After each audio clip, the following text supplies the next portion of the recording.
Hola, bienvenidos a la clase número 12 de la materia física aplicada a T. En esta clase vamos a hablar un poquito de la transferencia de calor.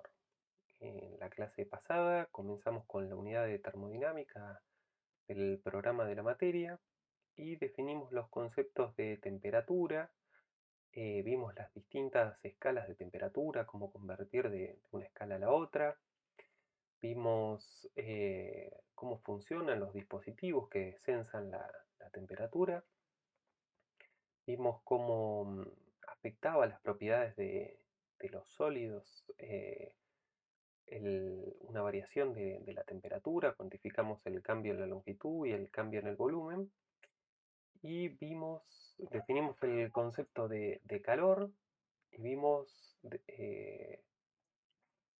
cuánto calor debíamos agregarle a una sustancia para modificar su temperatura. Y finalmente vimos cuánto calor debíamos agregar a una sustancia para provocar un cambio de fase a través del concepto de calor latente.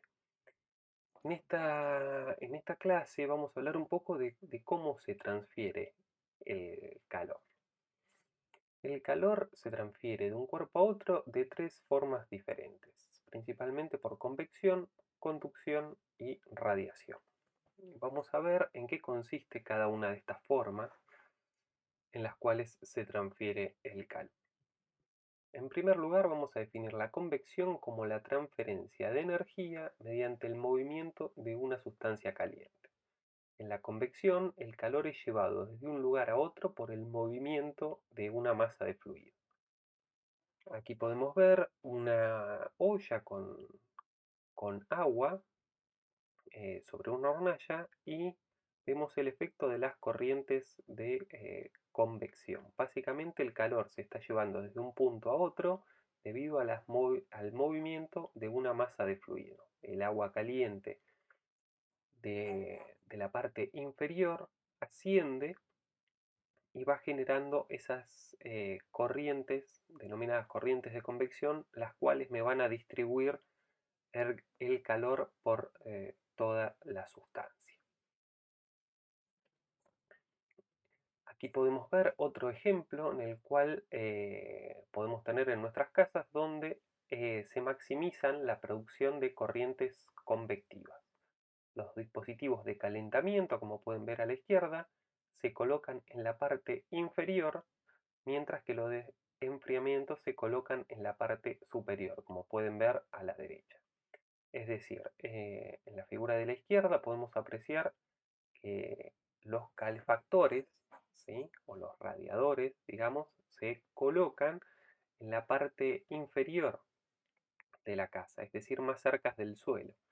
Justamente ¿por qué? Porque esto me va a generar aire caliente, el cual por diferencia de densidad va a ascender, me va a hacer descender el aire frío que tengo en el techo y de esta manera se provoca la corriente de convección, la cual me va a distribuir el aire caliente por toda la casa. En el caso de la figura de la derecha, en una heladera, en algunos modelos de heladera pueden ver que las serpentinas están visibles, es decir, el intercambiador de calor se suele ubicar en la parte superior de la heladera. Justamente ¿por qué? Porque está absorbiendo el calor de la parte superior de la heladera, donde por densidad el calor se deposita, y esto me va a generar una corriente en la cual va a estar continuamente el aire circulando dentro del refrigerador. Es decir, estoy tomando el aire caliente de la parte superior y estoy generando aire frío, el cual va a descender y me provoca la corriente para distribuir la temperatura dentro del refrigerador. Bien, el otro ejemplo, la otra forma de transferencia de calor, habíamos dicho que es la conducción. Vamos a analizar el siguiente ejemplo. Cuando una cuchara metálica se introduce en una taza de café caliente, el extremo expuesto de la cuchara, es decir, el que nos queda más cerca nuestro, pronto también se calienta, aun cuando éste no esté directamente en contacto con con la fuente de calor. Es decir, si bien el extremo libre, el que nosotros usamos para revolver de la cuchara, no está en contacto con el café directamente, eventualmente, luego de un tiempo, vamos a poder apreciar el cambio en la temperatura. La conducción es el proceso por el cual el calor es transferido directamente a través del material. Los átomos y moléculas en la parte más caliente del material vibran o se mueven con mayor energía que aquellos que se encuentran en la parte más fría. Mediante colisiones, las moléculas más energéticas pasan parte de su energía a sus vecinas menos energéticas. Es decir, como vamos a ver más adelante, la temperatura está íntimamente relacionada con la energía con la cual están vibrando las moléculas. Las moléculas del extremo de la cuchara, eh, los átomos que están en el extremo caliente de la cuchara, empiezan a tener una vibración producto de estar en contacto con una fuente caliente. Esta transmisión se va transmitiendo a lo largo de todo el material por una especie de efecto dominó y eventualmente la temperatura nos llega al extremo, al otro extremo de la cuchara. Podemos definir en base a esto a los materiales en base a qué también conducen el calor. Los materiales que conducen bien el calor se los denomina conductores térmicos, mientras que los que conducen mal el calor se los denomina aisladores térmicos. Es decir, nosotros para el desarrollo de un elemento de cocina, es decir, para una olla, vamos a elegir materiales que conduzcan bien el calor, mientras que si queremos desarrollar un termo, vamos a vamos a utilizar materiales los cuales no conduzcan bien la temperatura. Bien, vamos a analizar la conducción de calor a lo largo de una barra metálica. La cantidad de calor, aquí tenemos en la figura una barra en el cual un extremo de la barra se lo somete a una fuente caliente, es decir, se lo pone en contacto con algo a una temperatura que en la figura vamos a llamar T2, y en el otro extremo lo ponemos en contacto con una temperatura inferior a la cual llamamos T1. Como bien dijimos anteriormente, el calor siempre proviene de la fuente caliente y va en dirección hacia la fuente fría. Esa es la dirección del calor. Entonces, analizando el proceso, podemos ver que la cantidad de calor Q, que es conducido a través de la barra, depende de los siguientes factores.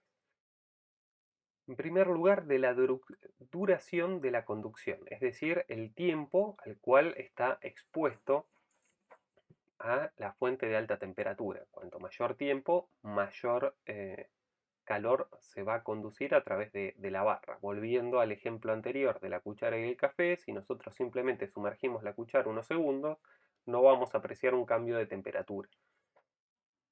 En cambio, si dejamos la cuchara metálica el tiempo suficiente, vamos a ver que eventualmente vamos a notar el aumento de la temperatura en el otro extremo.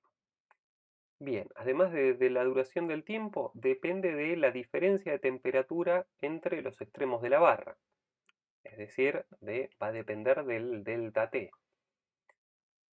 Esto también tiene sentido. Supónganse que si en vez de en café, nosotros la cuchara la estamos sumergiendo en un vaso de agua a temperatura ambiente, ¿sí? Un poquito por arriba de la temperatura ambiente, digamos a 30 grados.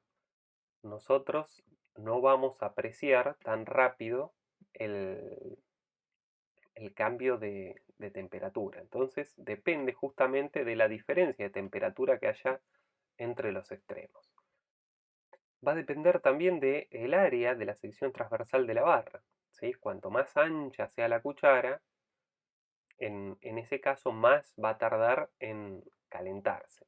Va a depender de la longitud, que también esto es bastante coherente con el ejemplo del café. Consideramos que tenemos una cuchara más larga, el calor también nos va a tardar más tiempo, vamos a tardar en percibirlo. y va a depender del material de la barra. ¿Sí? No se va a calentar lo mismo en el caso del ejemplo del café, el caso de que sea la cuchara de metal o que sea una cuchara de plástico, donde el plástico no es un buen conductor del calor, por lo tanto no vamos a notar un cambio apreciable de la temperatura. Entonces, bien, estas propiedades las podemos resumir en la siguiente ecuación.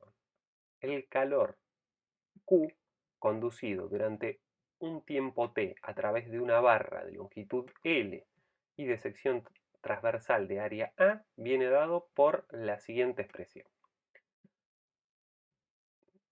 donde vemos aquí que se ha introducido la constante K, la cual se denomina conductividad térmica y es propia de cada material. Las unidades de la conductividad térmica en el sistema internacional es de joules sobre segundo por metro por grado centígrado. Bien, y aquí les dejo una tablita con diferentes valores para la conductividad térmica expresada en distintas unidades, las cuales le van a ser útil para el desarrollo de la guía de problemas. Vamos a ver un ejemplito de esto. Y el ejemplo dice, la pared de una casa consiste de madera y un aislante. Encontrar la cantidad de calor conducido a través de la pared en una hora. Y nos da la conductividad térmica de la madera y del aislante. Y nos da la sección de la placa. Este cálculo resulta útil a la hora de diseñar las paredes de un domicilio, debido a que uno, si conoce la conductividad térmica de los materiales, puede diseñar, puede hacer este cálculo simple y elegir los materiales en base a su conductividad térmica, de acuerdo a la temperatura, las diferencias de temperatura que haya en la zona donde ustedes viven. ¿Sí? Normalmente en el interior de la casa vamos a tener una temperatura ambiente de 20-25 grados y dependiendo de la temperatura en el exterior va a ser la elección de los materiales. Bien, entonces, para el caso del problema con los datos que nos facilita, vamos a encontrar la cantidad de calor conducido a través de la pared en una hora. Primero vamos a encontrar el calor en la interfase, es decir, en la unión entre los dos materiales. Entonces, por un lado sabemos que el calor que pierda el aislante, ahí en la figura tenemos cuál va a ser el flujo de calor. En el interior de la casa tenemos 25 grados y en el exterior tenemos 4 grados. Por lo tanto, la dirección del calor queda clara sabiendo que siempre va desde la fuente caliente hacia la fuente fría. Bien, teniendo en cuenta eso, sabemos en este caso que el calor que se pierda, el calor que pierda el aislante, digamos porque está más próximo a la fuente caliente, va a ser igual al calor que gana la madera. Entonces, simplemente esto planteando la conservación de la energía para la interfase, podemos ver que la conducción, es decir, la cantidad de calor que va a estar atravesando el aislante, la podemos encontrar a través de esta expresión, que no es otra que la que acabamos de definir, mientras que el calor que va a ganar la madera viene dado por la siguiente expresión, es decir, en cada caso con sus respectivas constantes. Si bien acá les pongo K en ambos lados, todo esto le puse el subíndice aislante para que sepan que este L será el L del aislante, este K será el A del aislante, el área será el área del aislante, que aquí la he cancelado, debido a que el área es la misma, y el tiempo también lo he cancelado porque el tiempo es el mismo. Bien, teniendo en cuenta eso, puedo calcular el calor que pasó desde el interior de la casa a la interfase, es decir, puedo calcular la temperatura en la interfase. Entonces, en el caso del aislante, la variación de temperatura, en un extremo tengo 25 grados, en el extremo final voy a tener la temperatura de la interfase que no la conozco. Para el caso de la madera, luego de reemplazar la conductividad térmica de la madera, en un lado voy a tener la temperatura de la interfase, mientras que en el otro voy a tener la temperatura en el exterior. De aquí puedo despejar la temperatura de la interfase obteniendo un valor de 5,8 grados. Bien,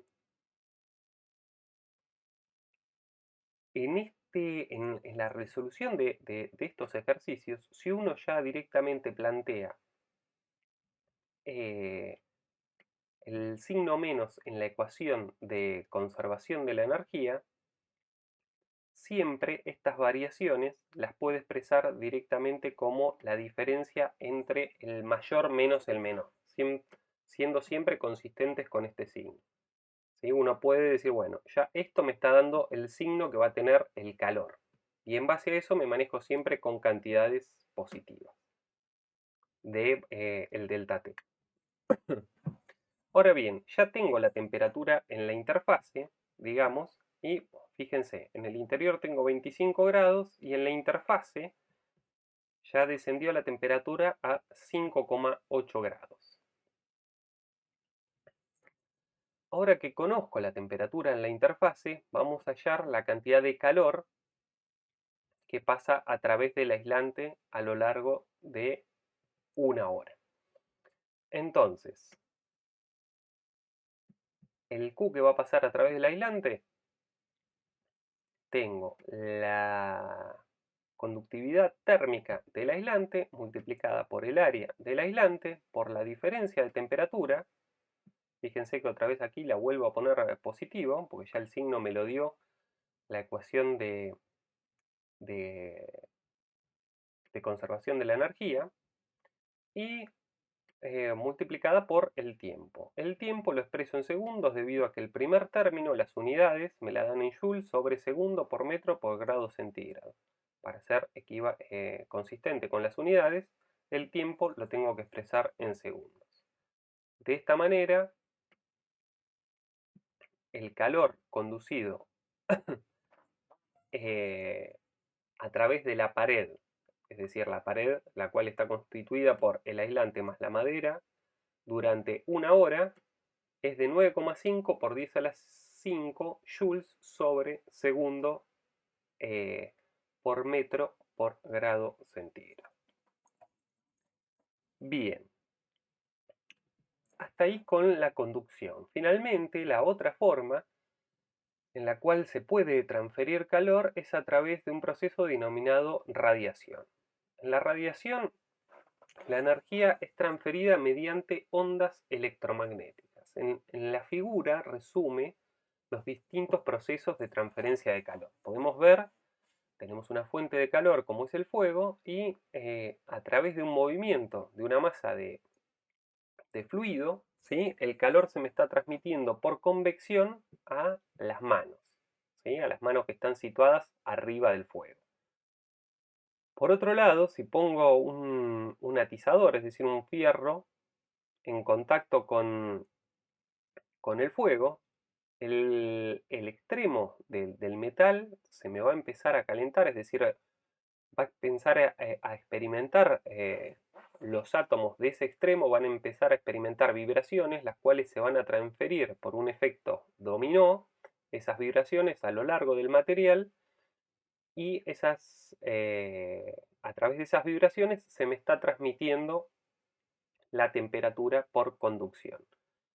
Y finalmente tenemos otro ejemplo en el cual yo no estoy en contacto con una masa de aire que me esté trayendo el calor, dado que el aire caliente, como sabemos, por diferencia de densidad, sale hacia arriba, sino que se me está transmitiendo a través de ondas electromagnéticas, porque las manos las estoy situando al costado, y sin embargo puedo percibir ese calor. Es básicamente la forma en la cual el calor nos llega a través del sol. Nosotros nos ponemos en presencia de los rayos solares y apreciamos el calor que nos está proviniendo. Ese calor básicamente viaja a través del espacio, a través de ondas electromagnéticas. Ahora bien, vamos a ver algunos ejemplitos de la transmisión por radiación. Consideremos que tenemos dos cuerpos iguales, metálicos, y uno de los cuerpos lo pinto de negro y le coloco un termómetro, y el otro lo dejo con su color original, que era plateado. Si yo ese material lo pongo en presencia de las ondas electromagnéticas provenientes del Sol, lo que voy a ver experimentalmente es que el material, el cual está pintado de negro, el termómetro va a mostrar una temperatura más elevada que en el caso de la caja plateada. Un material que es buen absorbente de la radiación es también un buen emisor de la misma. Un material que absorbe la radiación completamente se llama cuerpo negro perfecto.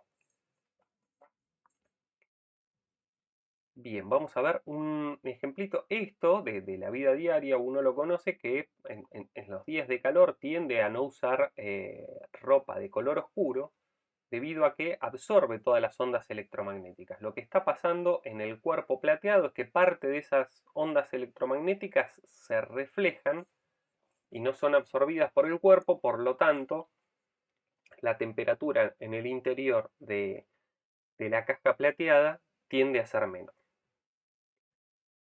Bien, en el caso de que un material no refleje ninguna onda electromagnética, en física se denomina cuerpo negro perfecto. Vamos a definir entonces el concepto de emisividad, que lo vamos a denotar con la letra E, como la relación entre lo que un cuerpo irradia y lo que irradiaría si fuese un emisor perfecto, ¿sí? Un cuerpo que absorbe todas las ondas electromagnéticas se denomina un cuerpo negro perfecto. Y tenemos un emisor perfecto, que es el cuerpo que irradia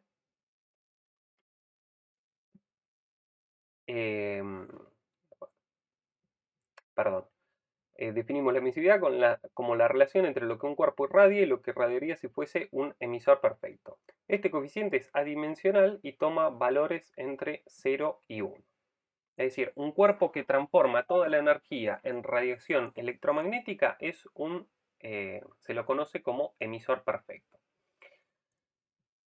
Y aquí vamos a ver cómo está relacionada la energía radiante y la emisividad. ¿Cómo podemos relacionar estos conceptos y la temperatura? Lo vamos a hacer a través de la denominada ley de radiación de Stefan Boltzmann, la cual nos dice que la energía radiante Q, es decir, el calor que irradia, emitida en un determinado tiempo t por un objeto que tiene una temperatura absoluta, en este caso en la ecuación nos vamos a tener que manejar con la escala Kelvin, un área superficial A y una emisividad E está dada por la siguiente expresión, es decir, la cantidad de calor que irradie un cuerpo va a estar dado por la capacidad que tenga para emitir ondas electromagnéticas, es decir, por la emisividad,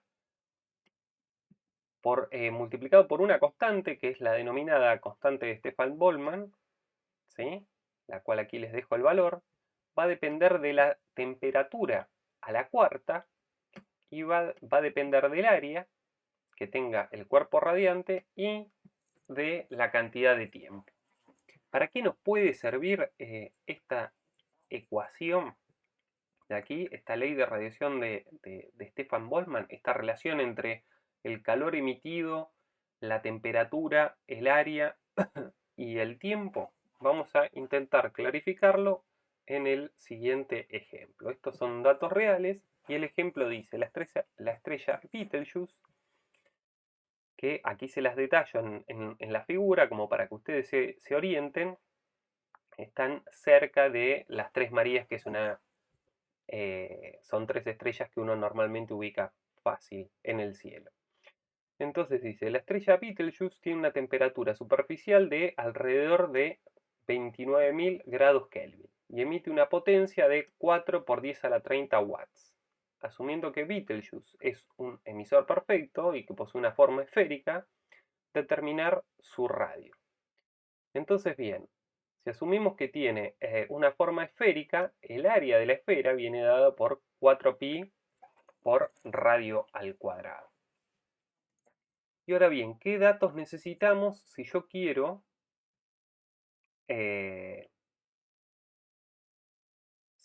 determinar el radio?